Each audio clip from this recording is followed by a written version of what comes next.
So in the financial planning process, when we come to Social Security planning, people often joke, but I think they're serious also, that Social Security won't be around for them.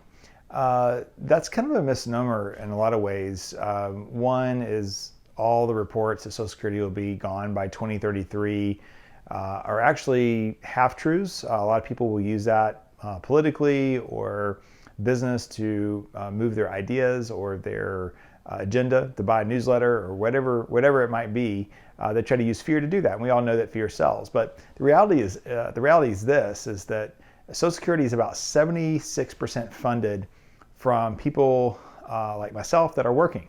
So when I pay Social Security tax, that Social Security is not going into an account with my name on it. My Social Security that I'm paying in is actually going to people who are already retired. So about 6.5% is what I pay, and then the employer, who also happens to also be me, but your employer would pay the other 6.5%. That combined then goes to Social Security to then be redistributed to people who have filed and are receiving Social Security. If you're self-employed, you're paying both sides of that. So you're paying about 13% in Social Security tax as a self-employed person, which is another topic, but that's something you could think about on being self-employed versus necessarily a W-2 employee. Another thing that people don't understand is, with the baby boomers, there's so many working. There's more people working than there were retired. So what was happening is any excess was going into the Social Security Trust Fund. That trust fund is what has been borrowed against and not repaid. So that trust fund will dry up by 2033, and potentially we'd be about 25% short every year of meeting our obligations. And there are a couple of ways to solve this.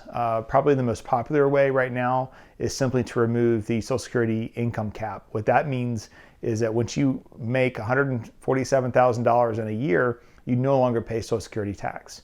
So if they eliminate that, that would cover almost 98% of the deficit. That's not real popular, obviously, because people that are making over $147,000, there is a point at which you would never receive enough back. But in our current climate of tax, higher income earners, that might actually fly. That's part of the reason, I think, why the problem hasn't been solved yet, because honestly, there's no political benefit to doing it. So you're better off kicking the can down the road until closer to a real problem than it is right now. But in your financial planning, you definitely should calculate using Social Security.